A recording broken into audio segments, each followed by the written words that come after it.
There are quite a few channels related to what happens with the adult lifestyle, you could say, in Pattaya in Thailand. And I thought I would just read you a letter that I found posted before COVID.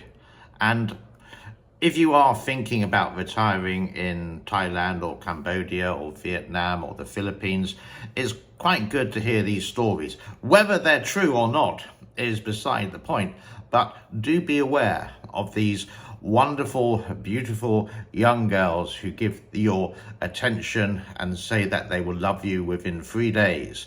There is something in Thailand called the 3-day rule. Not too sure what it's about, to be honest, but let me read you this story while I show you some videos of what I shot in Pattaya. Now, you sort of may say, why do you go there? Well, I don't like Bangkok, but I do like shopping, and I love the shopping in Pattaya, and I do have some good friends, and that's the reason I would go there maybe 2 or 3 times a year, just to hang out with my old buddies and get a little bit drunk. And then usually by 11 o'clock, that's it. I'm gone and back in my bed, ready for another day of shopping.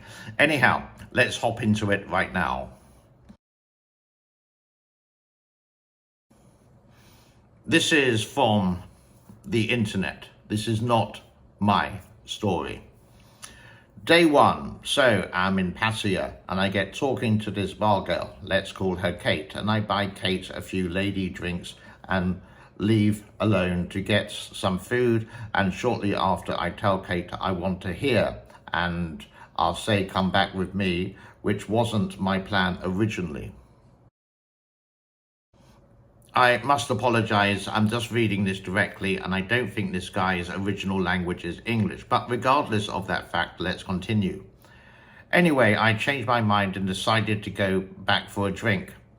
When I got back to the bar, Kate was gone, but as soon as another lady recognized me, she got her on the phone to call Kate, and she tells me please wait because Kate will be back in 2 minutes, she's playing pool.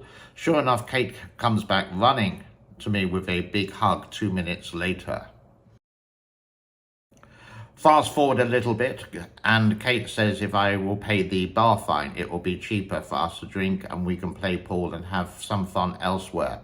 Okay, done. We drink, we play pool, etc., etc.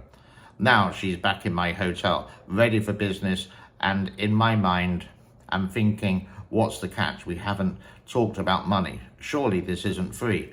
So I asked her a price before doing anything, and we agreed. Day 2, Kate leaves in the morning. I tell Kate I'll come back for a beer later that day. I'll pay Kate's bar fine again. She stays with me and nothing for that night. Day 4, and I'm off to Bangkok, and she says she'll come for free if I can help with food and drinks without partying. Sure, I agree. Day 5, 6, and 7, we have fun. We go shopping. I offer her money to buy her whatever she wants, and she rejects it.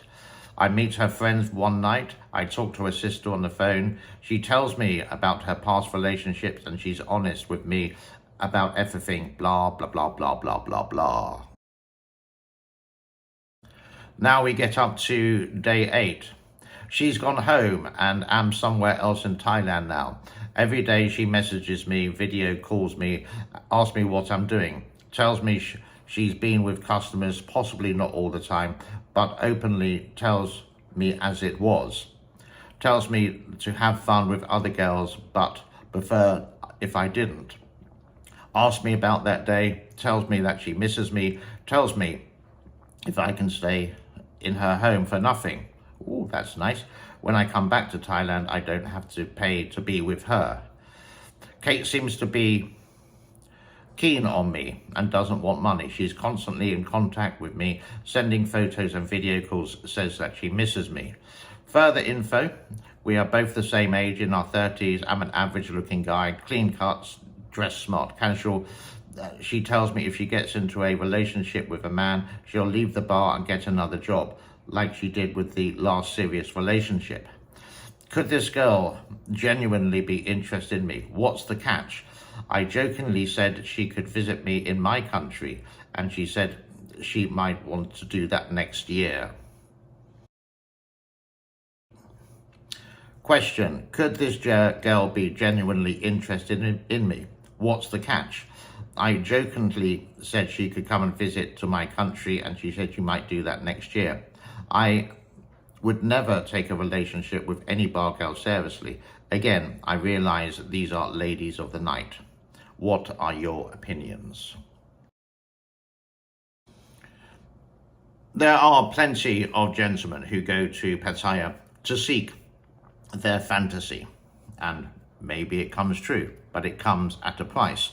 Many of these people who work there, these ladies, do come from the northeast of country called Isan, and I don't know the reason of that. Isan is a very poor part of Thailand, and Pattaya offers them the chance to get a lot of money there.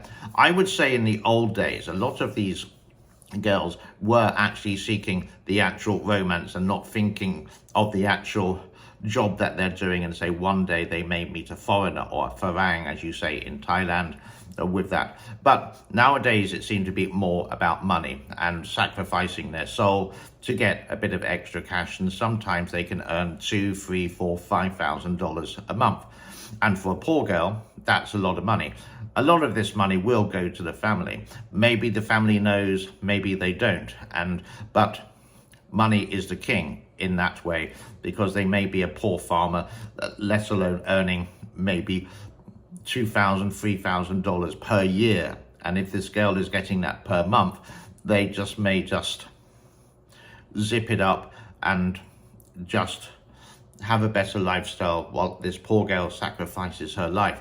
She's not into getting married with a foreigner, possibly, but there are so many different scams in Pattaya, not just Pattaya, also in Phuket as well, and anywhere there's a red light district, like 3 or 4 places in Bangkok, like Soi Cowboy or Nana Plaza or the original Pat Pong there. So what do you think? Leave your comments below. If you do find these kind of stories interesting, I know I'm not the best reader in the world, then I will continue to maybe to do 1 or 2 of these per week, but let me know, and I will wish you happiness wherever you are. My name is James. This is the Asia Show. God bless to all. Thank you.